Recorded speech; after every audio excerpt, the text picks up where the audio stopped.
Hello there, welcome back to AP Psychology with me, Miss Baines, your teacher, where you can take advantage of being able to pause and rewind me as I deliver you our latest content. Get yourself in a nice and comfy space in which to work, and of course, don't forget our ever important binder notes that go in lockstep order with this video called Unit 2, Video 2, the Nervous System. These will take place on page 9 in your binder, and I'll see you on the other side.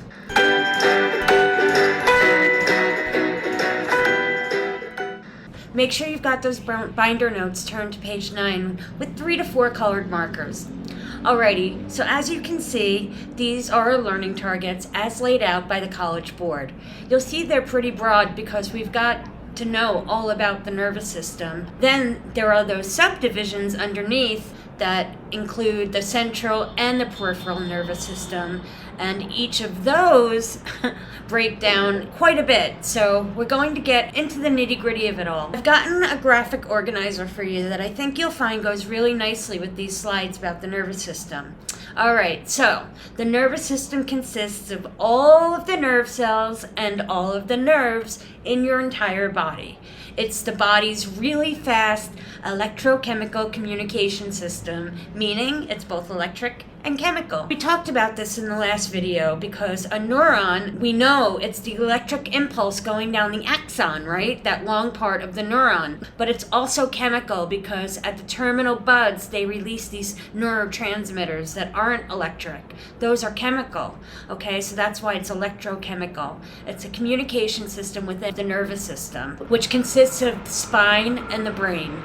So on these slides here, you'll see that the brain and the spine are the only two things in the central nervous system. And a good way to remember that is that it's at the center of your body, right? Like it starts here at the top of your spine and it goes down the center. But then we also have what we call the peripheral nervous system. And I want you to think of your peripheral vision right now, right? Because when you're looking at something peripherally, you're focused on the things off to the side here, right? Well, it's kind of like that with the peripheral nervous system as well. It's not the center, it's not your brain and your spine, it's everything else to the sides of that. So it's the sensory and motor neurons that connect the central nervous system to the brain in the spine to the rest of the body and vice versa.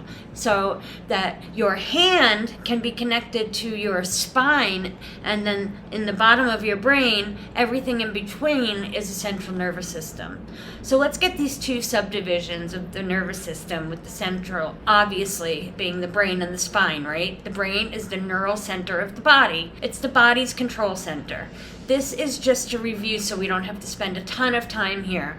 But then we have the spine, right, which is the superhighway of nerves that the body has a way of transmitting messages to and from the brain. So that your brain that is thinking, I want your hand to be writing something right now, can communicate with your arm because there's no direct communication between your brain and your hand. It has to go through the spine down to the end of your hand and then back up through, so that when you pick up the wrong end of, say, I don't know, a curling iron, your hand doesn't just jump the messages straight to your brain, right? It goes through all these sensory neurons to the spine and up through the brain.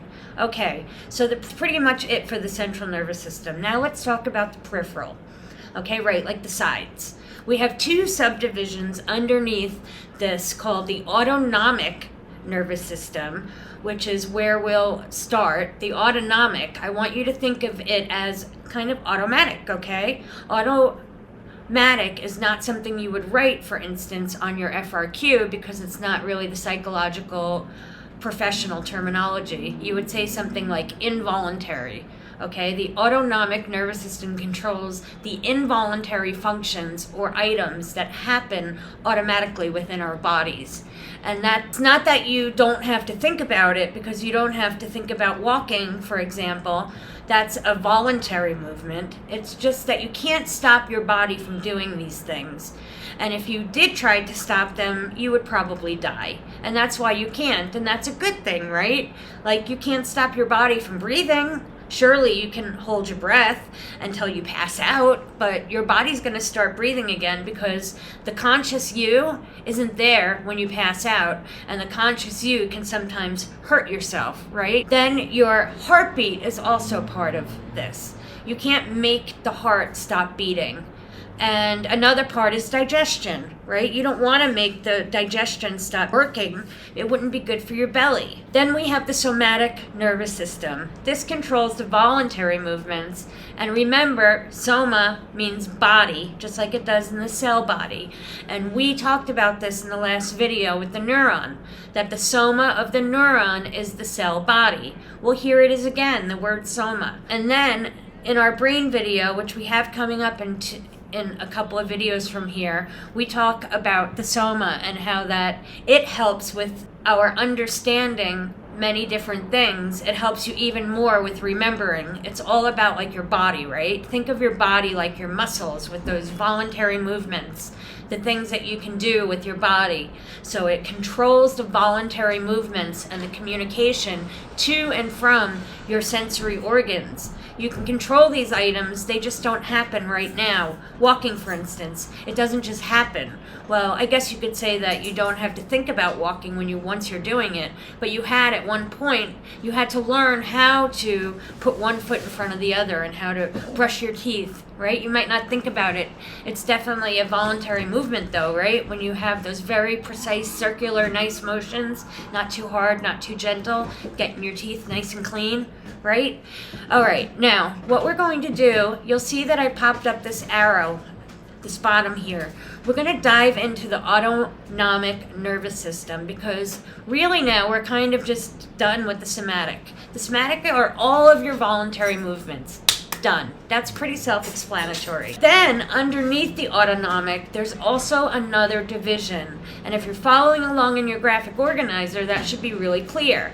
So underneath the autonomic nervous system, we've got two subdivisions, the sympathetic, and we'll talk about that in a minute, and the parasympathetic, okay?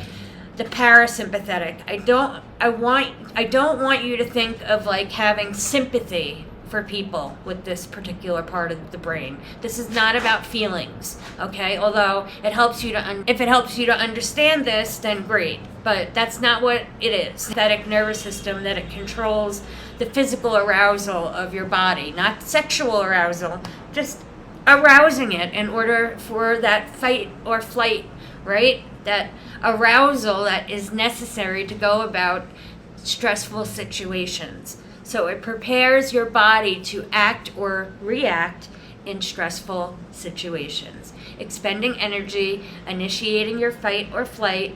The parasympathetic nervous system then is kind of the counterpart to the sympathetic. It's what brings our body back to homeostasis. It calms the body down, conserving its energy, helping us to keep a constant internal state. And then it initiates what I guess you would call rest and digest. And we'll talk about why they say digest there, because that one can be kind of confusing. So let's go back over here to the sympathetic. We're going to go over this some more. I put a heart and a pair of lungs here for you, so that you know that the sympathetic nervous system is very physical. It increases your heartbeat, right? Your heart starts jumping, like beating a lot faster. You're breathing, right? So that you can oxygenate your blood and that you can either fight or fight this dude that's mugging you, and you're running and you're getting the heck out of there, right? And your blood starts pumping. You're oxygenating your blood. And in order to do those things, that's how it helps you with your fight or flight. But then there's rest and digest. I've got a nose here because it helps you to take a deep breath and calm back down. Then I've got a little stomach here. Now, this is kind of awkward, but it does help you to digest again. Because here's the thing. When you're in a situation where you're in a fight or flight situation, you need to get the heck out of there because it really is dangerous.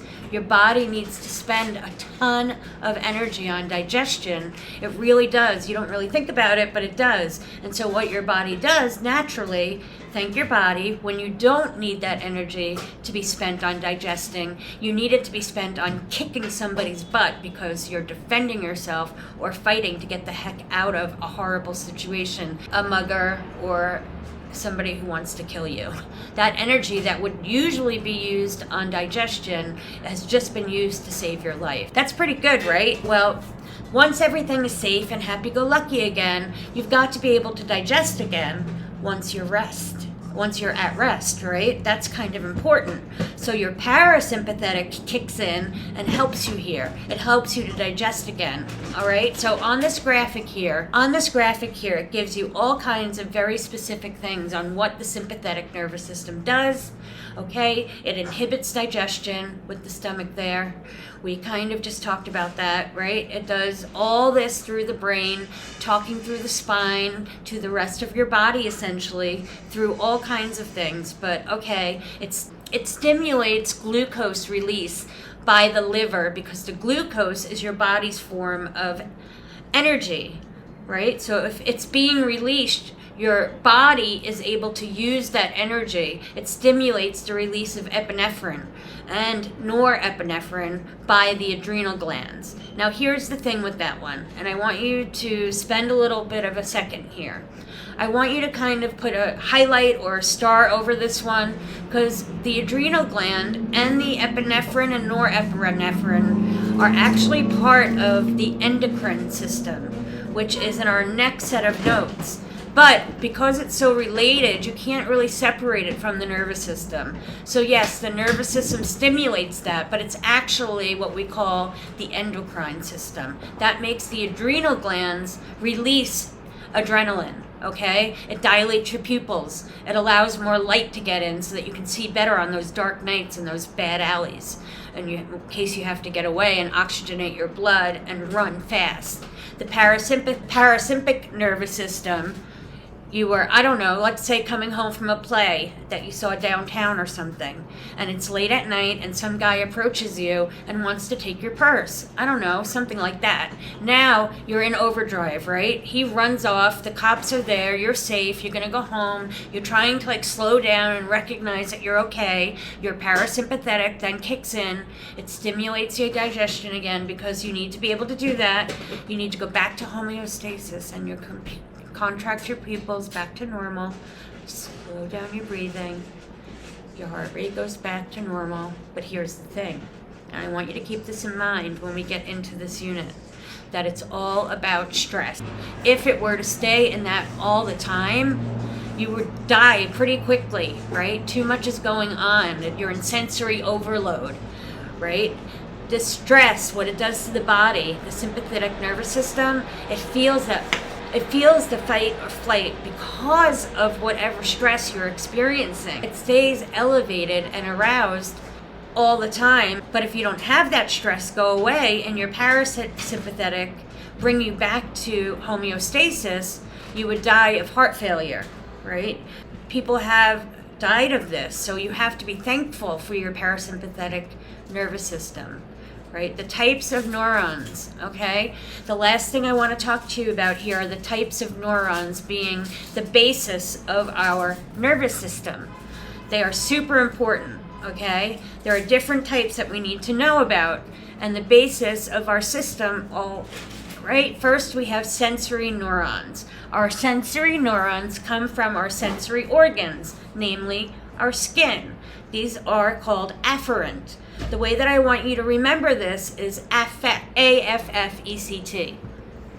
Affect is an emotional state. So like later on, we're going to talk about schizophrenia, and one of the symptoms is a flat affect, meaning you have no emotion or an awkward emotion state, like laughing at somebody's death or having no emotion at all to somebody's death, which should provoke some emotion, right? That's affect. It's about emotion and feeling appropriately about whatever's happening in front of you. Okay, sensory neurons are afferent neurons. They are your feelings, they are your senses, they are carrying incoming messages and information from the sensory receptors, namely from the tips of your fingers, what you touch with your skin, but also what you see with your eyes, your spine, what you feel, your central nervous system, and eventually they go up to your brain, right? Now, interneurons, these are not the opposite of sensory neurons. We're going to talk about the opposite of sensory neurons in a minute. Interneurons are within, right? They are internal. They are within the central nervous system only, okay? They're only inside the CNS. So that means the sensory and motor neurons, the peripheral nervous system neurons, interneurons are central nervous system neurons. And I would rewind and listen to that again and write it down if you didn't catch it. So interneurons are the only neurons in the central nervous system acting as messengers between our senses and our motor neurons. Like, let's say you get a paper cut. Ouch, right? The sensory neurons take that little bit of information of pain up through your spine, to your spinal cord, into your interneurons, and they take over and send that up to your brain to say, brain, we have a message for you. Ouch. Right? Ouch, right? That hurts. And say, okay, we should put on a Band-Aid, or don't do that again. It's going to hurt if you do that again. It sends a message back down through your spine and out to your muscles and into your hands, or whatever else you're needing to get up and walk and go and get that Band-Aid, okay? Your interneurons are those messengers between sensory and motor. Then we have motor neurons. These are called efferent. Okay, these carry outgoing information from the central nervous system to the peripheral nervous system and into the muscles. Okay, I had a student once last year who told me the way that she remembers this is that efferent starts with an E, and so does engine. And engine and motor are related, so motor neurons are efferent, carrying outgoing messages. Okay, who knows? I don't know. Maybe it will work for you. Okay, so you want to be able to move your muscles, right? In the morning when you want to do those bicep curls or get up and do those pull-ups. You need those efferent muscles to activate. Your brain is telling you to do it. It's called I need water. Okay, so efferent neurons carry the outgoing messages that allow you to do those bicep curls in the morning. They would allow you to put your glasses on, right, when you first wake up, or brush your teeth, or whatever it is that your brain is telling to make your muscles move so that you can get ready and up and out in the morning. Okay, the last thing I want to explain here is called a reflex. Now, if you notice on the screen here in the middle next to interneurons, I kind of color-coded the arrows for you. Hopefully you caught that. The inner neuron arrow goes from the hand to the spine, up the back to the hand, meaning it never goes up to the brain. Interneurons, do they do up to the brain? Well, interneurons, do they do up to the brain? But here's what we can kind of think evolutionarily. I mean, let me give it to you this way. What I would do on your papers, right? Reflexes, and circle it. And then listen to me for a minute. And then jot something down that's helpful for you to remember what a reflex is. Have you ever, straightened or curled your hair, or used a curling iron, or maybe ironed a shirt, or you were cooking something on the stove and you weren't looking, somebody got your attention and you went and grabbed the wrong part of the curling iron or the iron or the pot, let's just say on your hand, and you were like, oh my God, right? Ouch, right in that instance of pretty severe pain. You may have noticed, and if you haven't, I definitely have, don't hope that you have, but what you know, then you know what I'm saying. You may have noticed that your hand pulls back off of the heat immediately, and you're like, oh my God, that's gonna hurt really bad. And then the pain that you're in, your body recognizes that you're about to get a 3rd-degree burn. So you should probably put that down, or put your hand back or pull it back and don't do that again. That's the reflex. Then when you feel the pain, this is all thanks to your inner neurons and how smart they are. So here's what happens. Let's say you touch your hair straightener or the iron, right? Your sensory receptors in your skin, your sensory neuron sends that message to your spine, to the inner neurons in your spine to recognize, holy crap, they are about to get third-degree burns if they don't pull their hand back right now. And so it does a U-turn, just like I have with this arrow here. It does a total U-turn, and you to move your hand back, and then the message of the pain through your sensory neurons gets to your inner neurons and up through your brain. Pretty crazy, right? But super cool, because I just avoided a third-degree burn, right? All right, guys, that's all I have for you today. Have a great night. I'll see you in class tomorrow. Bye now.